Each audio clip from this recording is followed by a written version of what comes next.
कभी कभी ना दुश्मन सिर्फ वही नहीं होता जो बॉर्डर पर आपके सामने हथियार लेकर खड़ा है। दुश्मन वो भी होता है जो आपकी पीठ के पीछे आपके दुश्मनों को हथियार, हौसला और हिम्मत दे रहा है। पिछले 2 दिनों से पाकिस्तान डेस्परेशन में आकर हर रात भारत के अंदर ड्रोन अटैक्स कर रहा है, लेकिन शुक्र है इंडियन आर्मी का कि अब तक पाकिस्तान के ड्रोन्स अपने मिशन में कामयाब नहीं हो पाए हैं। लेकिन इस पूरे ऑपरेशन में एक बहुत बड़ा और शॉकिंग रेवलेशन हुआ है। जितने भी ड्रोन्स पाकिस्तान भारत के ऊपर मार रहा है ना, सब के सब मेड इन टर्की है। ड्रोन के मलबे की फोरेंसिक जांच की जा रही है। प्रारंभिक रिपोर्ट्स से पता चलता है कि वे तुर्की के असीस गार्ड सोंगर ड्रोन्स हैं। जी आपने सही सुना, टर्की वो देश है जो पाकिस्तान को ये डेडली ड्रोन सप्लाई कर रहा है, और वो भी उस वक्त जब इंडिया पर अटैक हो रहा है।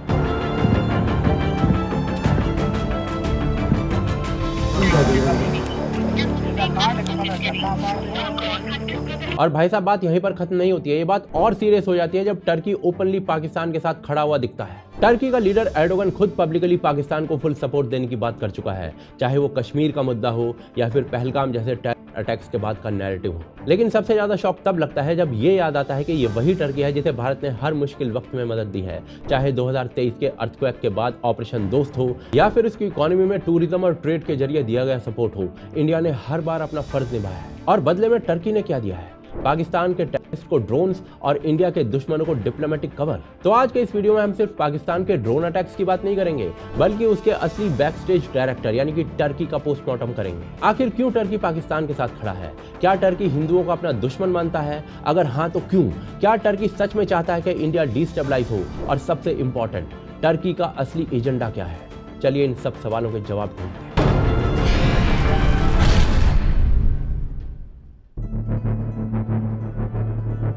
जब पूरी दुनिया पाकिस्तान के टेररिस्ट एक्शंस को लेकर सीरियस कंसर्न्स जता रही है, तब टर्की चुपचाप उसका सबसे बड़ा सपोर्टर बन के सामने आ जाता है। तुर्की के प्रेसिडेंट एर्डोगन ने इस युद्ध के समय ना भारत से सॉलिडारिटी दिखाने की बजाय पाकिस्तान का पक्ष ले लिया है, और तो और भारत पर उंगली उठा दी है। एर्डोगन ने पहलगाम अटैक के बाद इंटरनेशनल फोरम्स पर जा जाकर इन्वेस्टिगेशन करने की मांग की, जैसे कि कसूरवार इंडिया हो, पाकिस्तान नहीं। और एर्डोगन ने अल्लाह से दुआ मांगी है कि भाई पाकिस्तानी सुरक्षित रहें। लेकिन ये ना अब केवल बोलने वाली बात नहीं रही है। टर्की अब केवल मॉरल और डिप्लोमेटिक सपोर्ट नहीं दे रहा है पाकिस्तान को, मिलिट्री सपोर्ट भी दे रहा है, और वो भी ऐसे इक्विपमेंट के जरिए जो डायरेक्टली भारत के खिलाफ इस्तेमाल हो रहे हैं। रीसेंट रिपोर्ट्स ने ये कंफर्म किया है कि तुर्की ने पाकिस्तान को असीस गार्ड सोंगर ड्रोन सप्लाई किए हैं, और ये ना वही ड्रोन्स हैं जो पाकिस्तान ने कल रात को यानी 8 और 9 मई की रात को भारत के मिलिट्री बेस पर और सिविलियंस को टारगेट बनाने के लिए निशाने में इस्तेमाल किए हैं। लगभग 300 से 400 टर्किश ड्रोन एक साथ स्वान बनाकर इंडियन एयर स्पेस में घुसाने की कोशिश की गई। नॉर्थ में लेह से लेकर साउथ में सर क्रीक तक। ये कोई रैंडम प्रोवोकेशन नहीं था, ये एक well planned coordinated military operation था। ड्रोन के मलबे की फोरेंसिक जांच की जा रही है। प्रारंभिक रिपोर्ट्स से पता चलता है कि वे तुर्की के असीस गार्ड सोंगर ड्रोन्स हैं। और इस अटैक का जो एजेंडा है ना, वो भी क्लियरली समझ में आ जाता है।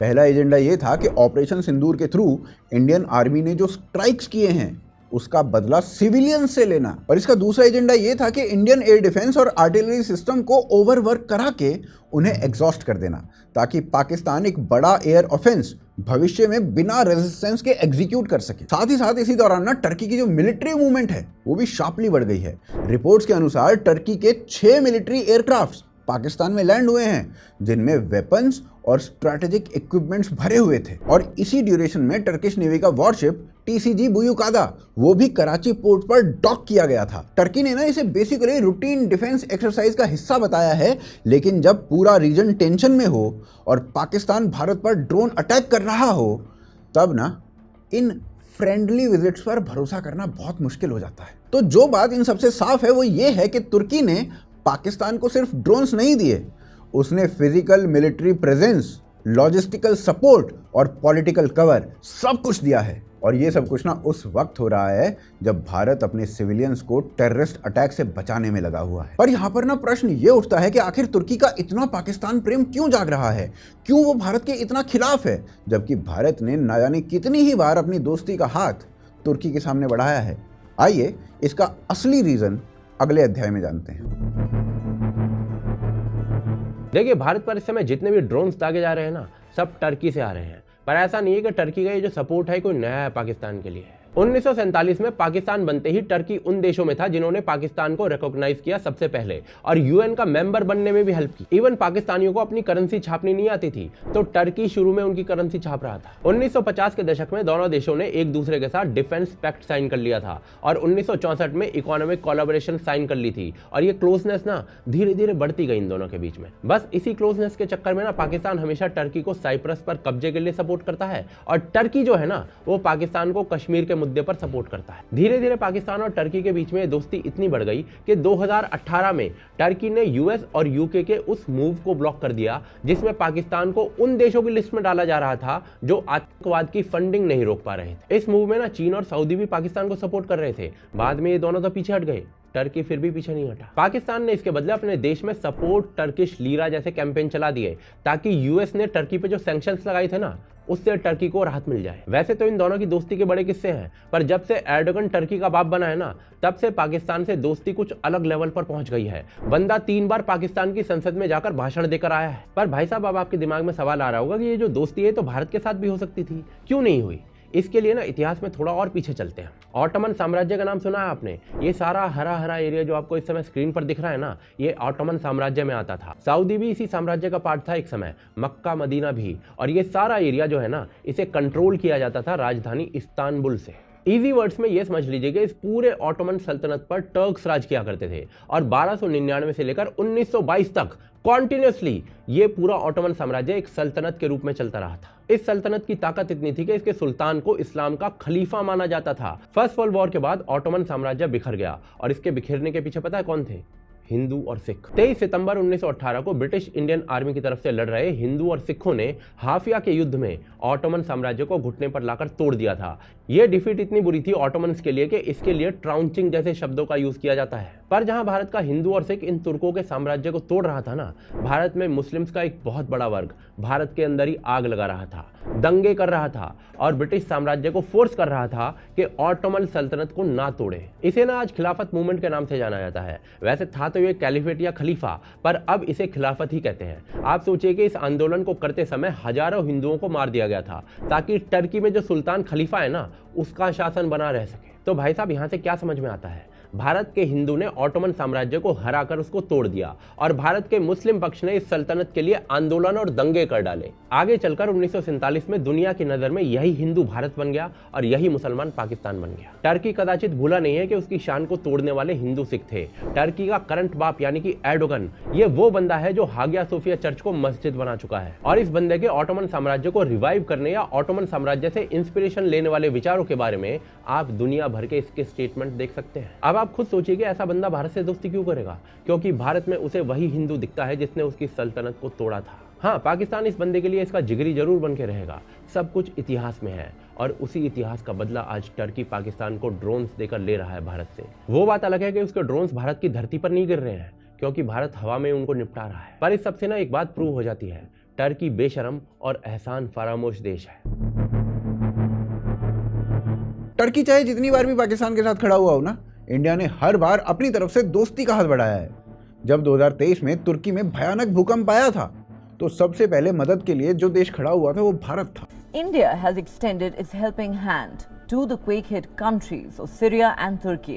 Despite its political differences with Ankara, New Delhi has sent the 7th flight with relief materials under Operation Dost or Friend. Operation दोस्त के जरिए ना इंडिया ने अपने बेस्ट ट्रेंड एनडीआरएफ टीम को, डॉक्टर्स को, मेडिकल स्टाफ को, स्नाइपर डॉग्स को और टन के हिसाब से रिलीफ मटेरियल को तुर्की भेजा था। इंडियन एयरफोर्स के C-17 एयरक्राफ्ट में भर भर कर मदद भेजी गई थी, बिना किसी शर्त के, बिना किसी समझौते के।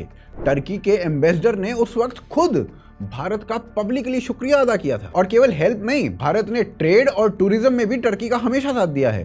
2023-24 में टर्की और इंडिया के बीच जो बायलैटरल ट्रेड है ना, वो 86,000 करोड़ के आसपास पहुंच गया था। इंडिया ने 55,000 करोड़ से ज्यादा का माल तुर्की एक्सपोर्ट किया है और 31,000 करोड़ का माल तुर्की से भारत इंपोर्ट कराया है। मतलब दोनों ही देशों के बीच में एक हेल्दी इकोनॉमिक रिलेशनशिप बनी हुई थी, लेकिन फिर भी तुर्की ने भारत के दुश्मनों के साथ खड़े होने का रास्ता चुना है। फिर टूरिज्म भी एक बहुत मेजर फैक्टर था। 2023 में लगभग 3,36,000 इंडियन टूरिस्ट ने तुर्की विजिट किया, जो कि पिछले साल के मुकाबले 24% ज्यादा था। हर एक इंडियन टूरिस्ट जो वहां जाता है वो वहां पे अपना पैसा छोड़कर आता है।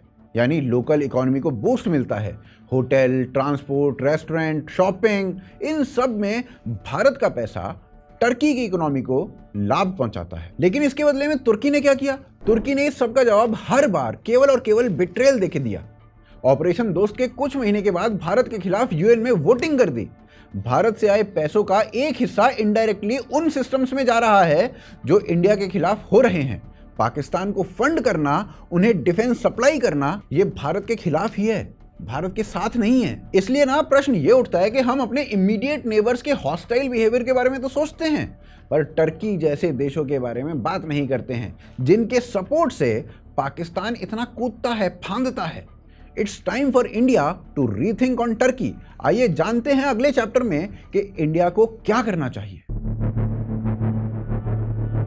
देखिए, टर्की ना बार बार वही गलती करता जा रहा है। उसे जो हाथ खिलाता है उसी को काट रहा है। इंडिया ने जब भी टर्की के लिए दोस्ती का हाथ बढ़ाया है, उसने उस हाथ पर छुरा चला दिया है। और अब तो बात सिर्फ डिप्लोमेटिक डिसएग्रीमेंट तक नहीं रही है। टर्की ओपनली पाकिस्तान के टेररिस्ट इकोसिस्टम का हिस्सा बन चुका है, कभी ड्रोन्स भेजकर, कभी कश्मीर के ऊपर झूठी स्टेटमेंट देकर, और कभी यूएन जाकर भारत के खिलाफ बोलकर। ये सारे के सारे ना डेलिब्रेट स्टेप्स हैं, कोई कंफ्यूजन नहीं है। अब Turkey is actively helping Pakistan to destabilise India. और अब समय आ चुका है कि भारत भी सीधा, साफ, स्ट्रॉन्ग जवाब दे। ये ना एक नेशनल सिक्योरिटी का सवाल है और हम इंडियन सिटीजन्स को भी ये समझना होगा। जो देश हमारे दुश्मन को सपोर्ट करे उसको एक भी पैसा देना एक तरीके से अपने पैर पर वार करना है। It's high time we stop funding those who fund terrorism against us. Turkish tourism का फुल बॉयकॉट होना चाहिए। टर्किश एयरलाइंस को इंडिया में और ज्यादा फ्लाइट्स देना तो छोड़ो, एग्जिस्टिंग वंस पर भी रीथिंक होना चाहिए। Made in Turkey products Europe या कहीं और भी हों, इंडियंस को एक्टिवली अवॉइड करने चाहिए। और सबसे इंपॉर्टेंट, जो लोग सोशल मीडिया पर टर्किश सॉफ्ट पावर यानी कि टीवी शोज, एक्टर्स, कल्चर, उस सबको ग्लोरीफाई करते हैं, उनको समझना होगा कि प्रोपेगेंडा सिर्फ न्यूज चैनल्स तक सीमित नहीं होता है। कल्चर भी एक वेपन है और अब टर्की उस वेपन का यूज भारत के अगेंस्ट कर रहा है। और भाई साहब, सिर्फ बॉयकॉट से बात नहीं बनेगी। भारत को अब एक स्ट्रॉन्ग डिप्लोमेटिक रीअलाइनमेंट करना चाहिए। टर्की जो अपने आसपास के हर पड़ोसी देश के साथ झगड़े में उलझा हुआ है, उसमें भारत को अब एक साइड चूज करनी पड़ेगी। ग्रीस के साथ ओपनली खड़ा होना चाहिए, उसके एगियन सी और डिस्प्यूटेड आइलैंड्स के क्लेम को सपोर्ट करना चाहिए। और इसमें ना कोई नया रिश्ता नहीं बन रहा है। भारत और ग्रीस के बीच तो सेंचुरीज ओल्ड कल्चरल बॉन्डिंग रही है। फिलॉसफी, ट्रेड, मैथमेटिक्स, बहुत कुछ कॉमन रहा है। वैसे ही आर्मेनिया एक छोटा देश लेकिन स्ट्रैटेजिक लोकेशन में टर्की के पड़ोस में है। 1915 से 1917 तक आर्मेनिया में हुए जेनोसाइड को यूएन और हर ग्लोबल फॉर्म पर भारत को उठाना चाहिए। अगर अमेरिका का पार्लियामेंट ऑफिशियली इसे जेनोसाइड कह चुका है तो भारत किस बात का इंतजार कर रहा है? आर्मेनिया हमें टर्की के इन्फ्लुएंस जोन में एक ट्रस्टेड एलाई प्रोवाइड कर सकता है। साइप्रस भी एक की फ्रंट है। टर्की ने 1974 से इलीगल मिलिट्री ऑक्यूपेशन करके नॉर्थर्न साइप्रस पर कब्जा किया हुआ है। भारत को इस पर क्लियर स्टांस लेना चाहिए।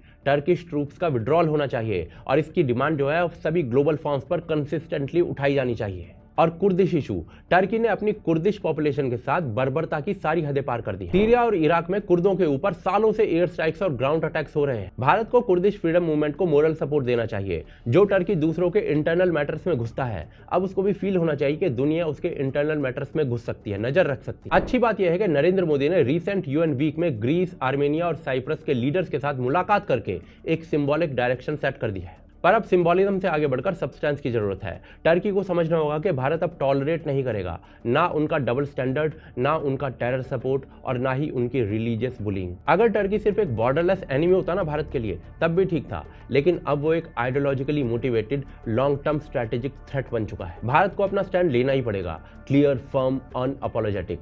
दोस्ती उनके साथ की जाती है जो भारत का सम्मान करें, और जो नहीं कर रहे उनके लिए जवाब उसी भाषा में होगा। आप क्या सोचते हैं इस मुद्दे पर? टर्की को भारत द्वारा कैसे जवाब दिया जाना चाहिए? हमें कमेंट्स के माध्यम से बताएं। चैनल को सब्सक्राइब करें और वीडियो को शेयर अवश्य करें। साथ ही साथ हमें सपोर्ट कर सकते हैं patreon.com और UPI के माध्यम से, जिनके लिंक आपको डिस्क्रिप्शन और पिन कमेंट में मिल जाएंगे। इसके अलावा जो दूसरा वीडियो इस समय आपको स्क्रीन पर दिख रहा है ना, इसको जरूर देखिए। यह आपको ये बताएगा कि टर्की के ड्रोन्स को भारत कैसे मार रहा है। पुनः मिलते हैं अगले एपिसोड में।